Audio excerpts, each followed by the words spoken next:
Amélia Tavella, architecte depuis un certain nombre d'années. Je suis née et j'ai grandi en Corse, ce qui, à mon sens, a dû certainement déclencher un certain nombre de choses qui m'ont poussé ensuite vers cette profession d'architecte. Deux choses en particulier. L'insularité, qu'on peut souvent percevoir comme quelque chose d'isolant, moi je l'ai plutôt perçu comme quelque chose qui ouvrait à tous les horizons, une espèce de contour flou comme ça entre terre et mer qui rend tout possible. Et puis la beauté de l'île dans laquelle j'ai grandi pendant 18 ans. Je faisais beaucoup d'équitation, donc j'étais très souvent dans des espaces très naturels, avec une beauté particulière. Donc j'ai baigné dans la beauté toute mon enfance et mon adolescence. Et je pense que ça a déclenché une quête permanente de beauté. Et l'équation de ces deux choses, de l'insularité et de la beauté, a abouti au choix de cette profession d'architecte. Avec enfant, une perception toujours très particulière de l'espace et une conscience sensible des lieux dans lesquels j'étais. Et puis, avec tous les contrastes qui me caractérisent, de la naturalité d'une île, j'ai choisi l'urbanité d'un autre lieu pour faire mes études d'architecture, donc j'ai choisi Paris. Alors, qu'on peut relier à la Corse par la beauté du lieu également. Et donc j'ai fait mes études à l'école spéciale d'architecture à Paris. Et j'ai passé 7 ans dans cette ville merveilleuse à Saint-Germain-des-Prés, rue du Cherche-Midi. Et puis, ma vie personnelle m'a ramenée sur une espèce d'entre-deux. Donc j'ai atterri à Aix-en-Provence, entre Paris et la Corse. Et puis, je continue à naviguer sur cet axe fort nord-sud dans l'exercice de ma profession aujourd'hui,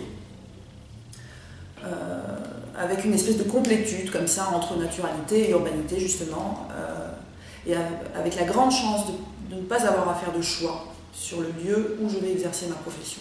Donc rapidement vis-à-vis de mes études, après donc des études d'architecture à l'école spéciale, j'ai fait un 3e cycle de droit à la faculté d'Aix-en-Provence, droit, aménagement, construction et urbanisme. Et j'ai fait ensuite des études enfin j'ai fait aussi un master de développement durable, d'habitat méditerranéen. Cette fois-ci à l'école d'architecture de l'île de Lille. Voilà. Je voulais pouvoir avoir un bagage suffisamment dense au niveau universitaire pour une émancipation facilitée, je dirais. Voilà.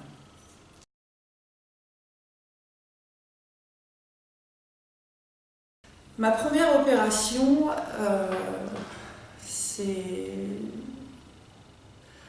elle arrive par la chance que va me donner une autre agence d'architecture. Donc, je pense que c'est beaucoup un métier de transmission.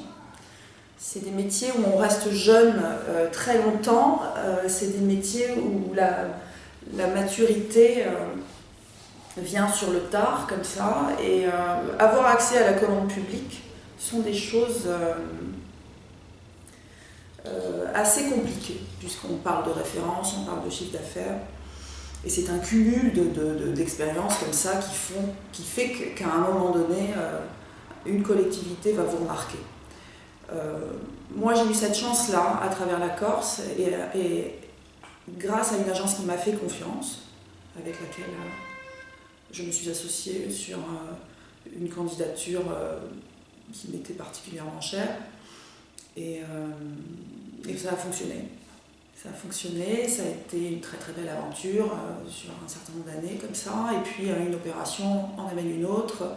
Et puis une façon de faire, un processus créatif se dessine tout doucement au fil de ces projets.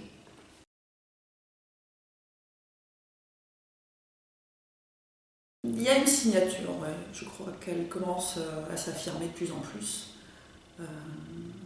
au fil des opérations, justement. Il y a quelque chose, ouais, une espèce de leitmotiv comme ça qui revient, qu'on arrive à identifier maintenant dans les différents projets. Alors la façon de faire, elle est toujours la même, mais toujours dans des contextes très différents.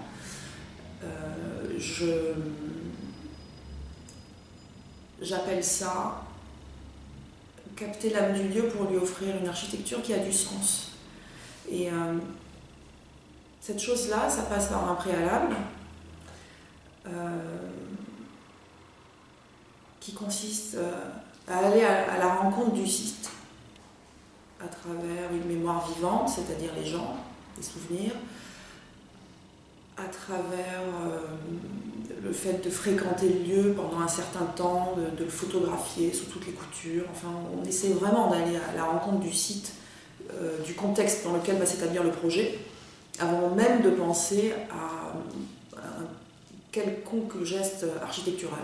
Et on va se nourrir de tout ce préalable qui peut prendre un certain temps. Et c'est un temps qu'on va perdre. On va perdre du temps pour en gagner derrière, à vrai dire. Et c'est des choses que je n'ai pas peur de faire dans un métier où tout est toujours très chronométré. C'est quelque chose que je m'autorise à faire et qui, derrière, nous facilitera grandement les choses pour faire une réponse qui soit complètement contextuelle. Donc, à l'issue de ce préalable, toutes ces informations précieuses qu'on aura récoltées, je dirais, à travers les gens, à travers le lieu, et puis la façon dont on se sera inconsciemment imprégné du lieu, va donner lieu à une architecture. Effectivement, on va commencer à dessiner, à écrire beaucoup, et on va essayer d'offrir une réponse qui soit complètement contextuelle. Et pour moi, ça passe notamment à travers un travail sur la matière,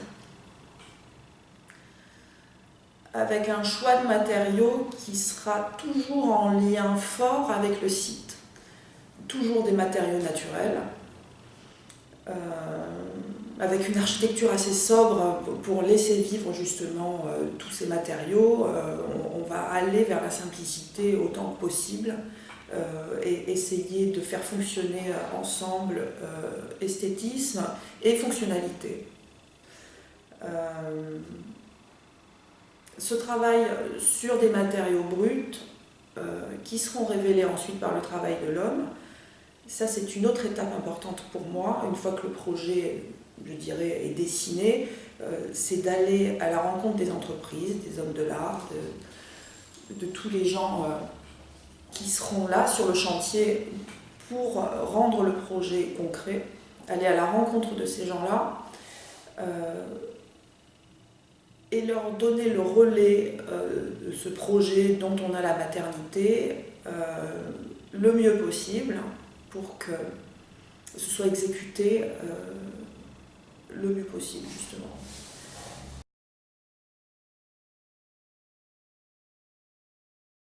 C'est des projets corses, avec toute l'identité à laquelle je suis très attachée, avec systématiquement, je crois, des sites très sensibles. Donc il y a 3 projets qui sont en Corse sur les 4, et puis la dernière opération qui est une opération de logement qui est à Aix-en-Provence. Et je trouve que ces 3 projets corses illustre parfaitement ce que j'essaie de mettre en avant sur ce travail sur la matière. Ce choix de matériaux contextuels. On a un premier projet qui est un centre administratif et culturel qui est sur le littoral d'une petite commune corse qui est tout en granit, en cuivre et en perla rich. On a un autre projet qui est une école dans un site totalement vierge au milieu de 2 chênes centenaires. On est sur une toute petite commune rurale au-dessus d'Ajaccio. On a fait le choix de la filière bois qui se développe de plus en plus en Corse. Et puis un troisième projet qui consiste en la restructuration et l'extension d'un monument historique. Où là, on a fait le choix du cuivre, d'un matériau métallique noble. Il était compliqué de venir reconstruire sur les traces du passé sans rivaliser avec ce qui existait déjà. Voilà, donc on a trouvé la bonne équation entre patrimoine et modernité, avec un geste assez simple finalement. Et je crois que ce qui relie ces 3 projets, c'est effectivement un geste initial qui est toujours le même, ce préalable, le choix d'un matériau contextuel, une mise en œuvre par des artisans qui font le projet finalement, mais à chaque fois dans des sites complètement différents, avec des programmations complètement différentes, des sites plus urbains, d'autres plus naturels. Voilà, il y a un grand éclectisme dans tous ces projets, mais qui sont reliés par une espèce de fil conducteur comme ça, et qui tournent beaucoup autour de la matière. J'ai un regard, justement, je trouve que les bâtiments ne doivent pas éveiller qu'un sens, ne doivent pas éveiller que le regard. Je crois qu'on est dans une expérience sensorielle, voire sensuelle, quand on est confronté à une architecture, quelle qu'elle soit. Et c'est ce que moi je m'attelle à faire dans l'architecture de mes bâtiments et dans la façon dont on conçoit les volumes et dans la matérialité qui va les habiller. Donc il y a un travail sur l'enveloppe que j'appelle même la peau, pour avoir un rapport très charnel à mes bâtiments. Ou le toucher, je trouve que la dimension tactile, le sens du toucher prend une importance particulière. La perception du lieu, voilà, tel que le corps dans sa globalité va le ressentir.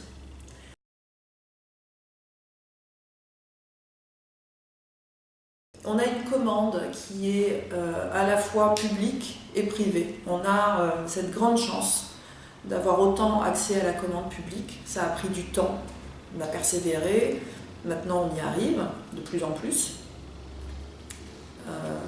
à être retenu sur un certain nombre de concours, un petit peu partout, beaucoup dans le sud, pas mal en Corse, PACA, et puis on commence les expériences parisiennes.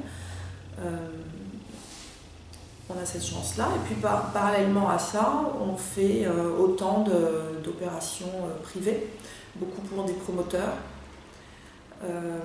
donc beaucoup d'opérations de logement, et puis des projets très différents, comme des boutiques, domaine viticole, on peut réfléchir à de l'hôtellerie, enfin c'est extrêmement varié, et je pense qu'aujourd'hui les gens viennent un petit peu nous chercher pour une signature justement assez poétique, et que la limite, elle est plus sur une spécialisation dans un type de bâtiment donné. Et je trouve ça très intéressant.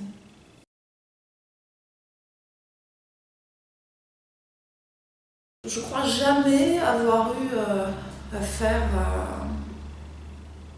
à une forme de discrimination vis-à-vis de ma dimension féminine. C'est un métier très difficile, autant pour les hommes que pour les femmes. Donc c'est un combat permanent pour garder la qualité initiale que l'on veut mettre dans un projet. C'est un combat face au maître d'ouvrage, c'est un combat face aux entreprises pour ne pas que le projet soit déshabillé, je dirais. Mais je crois qu'il s'agit là du lot autant des hommes que des femmes.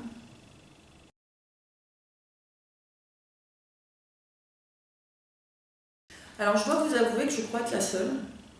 Je crois être la seule à avoir pris ce risque fou, qui n'est pas sans contrepartie compliquée. C'est une profession qu'on embrasse de façon complètement passionnée ou pas. J'ai du mal à faire dans la demi-mesure. Et c'est comme ça que j'exerce ce métier. Je ne vais pas vous dire que j'ai décidé de l'exercer de cette façon-là. Les choses me viennent complètement naturellement. Et de la même façon que je vis de manière assez intense, j'exerce ce métier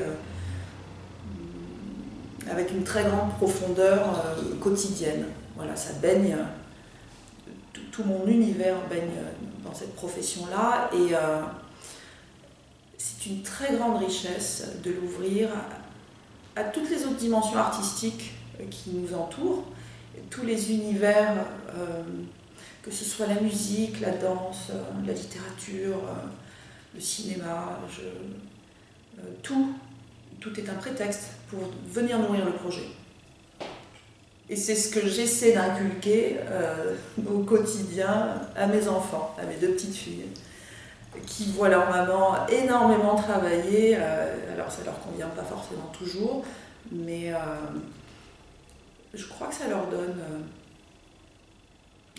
ce désir de s'accomplir plus tard, et même la nécessité de le faire, et en même temps dans quelque chose de très passionné, de très attirant comme univers. Justement, quand on y ajoute toute cette dimension artistique. Donc tous les dimanches sont consacrés à la découverte d'un lieu. C'est presque un jeu après, hein, qui viendra ensuite, la semaine qui suit, enrichir le projet sur lequel on est en train de travailler, le ou les projets sur lesquels on est en train de travailler, parce qu'on en tire toujours quelque chose.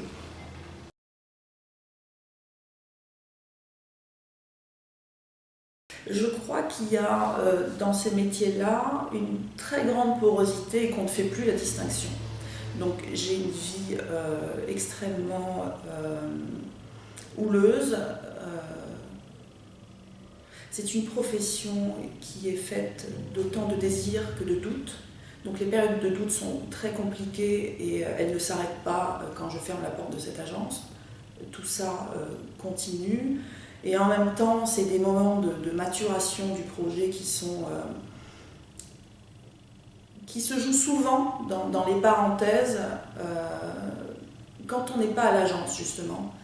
C'est pour ça que j'aime beaucoup multiplier mes allées-venues, alors autant avec Paris qu'avec la Corse, parce que je trouve que ces moments de transition permanents, même s'ils nécessitent énormément d'énergie, pour à chaque fois rentrer dans une nouvelle vie, des petits morceaux de vie comme ça, sont des moments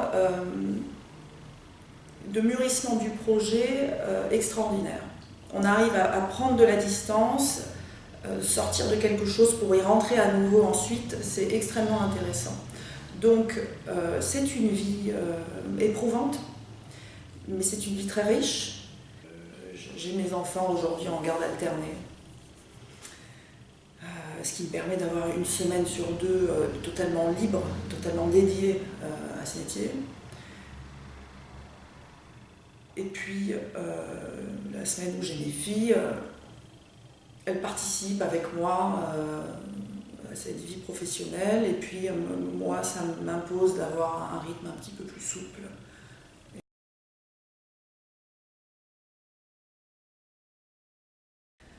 Je leur conseillerais de se jeter à corps perdu dans ce métier-là. Et notamment les femmes. Je crois qu'il faut laisser beaucoup de place à l'inédit et aux imprévus. Il y a beaucoup de choses que moi j'avais pas, alors je suis encore très jeune et c'est pour ça que j'ai le prix de la jeune femme architecte. Mais je crois que dans mon parcours, il y a beaucoup de choses que j'avais pas du tout envisagées, espérées. Et il y a de très très belles rencontres qui arrivent si on sait prendre suffisamment de risques pour laisser ces choses-là arriver. Et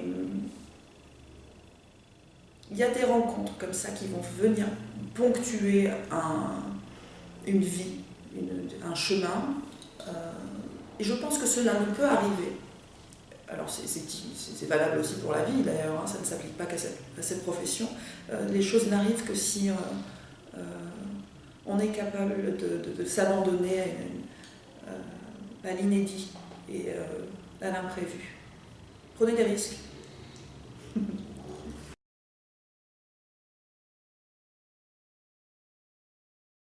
Il y a une très très grande fierté d'être une femme architecte, justement. J'ai moi-même beaucoup d'admiration pour toutes les femmes qui ont un parcours un petit peu fédérateur comme ça. Je trouvais assez évident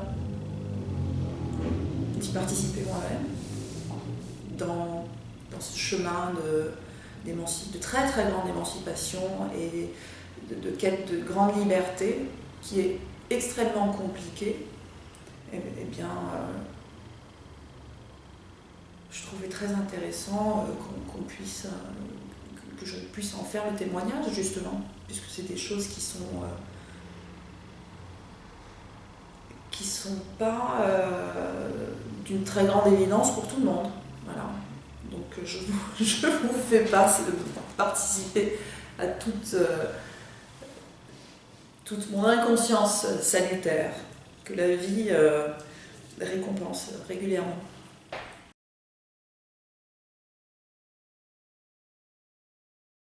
Alors, naturellement, j'encouragerai les jeunes femmes à postuler pour ce prix. Ce sont des actes individuels comme ça qui en feront quelque chose de collectif. Le prix que vous avez mis en place depuis un certain nombre d'années est en passe de devenir de plus en plus, d'avoir un effet de plus en plus important, et notamment au niveau international. Je pense que c'est des choses, voilà, c'est des réseaux, c'est des maillages qu'il faut étendre de plus en plus.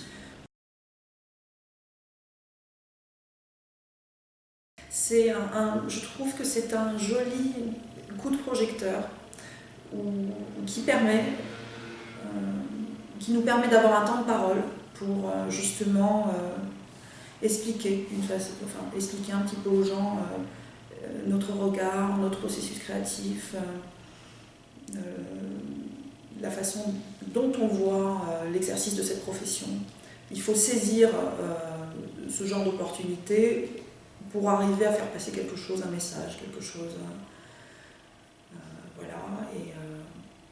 Et puis je trouve, alors d'une façon un petit peu plus personnelle, que ce genre de prix, un prix quel qu'il soit, puisqu'on sait qu'on va être entendu derrière, les gens viennent vers vous pour vous interroger sur un certain nombre de choses, je trouve que ça suscite des temps de réflexion personnelle très intéressants, et la nécessité, alors c'est pas des choses qu'on a forcément le temps de faire en temps normal, la nécessité d'essayer de ramener tout ce que l'on sait de soi, de ce métier-là, de sa production, pour essayer de dégager une espèce de lecture assez évidente de toute la matière qu'on a amassée depuis des années. Voilà.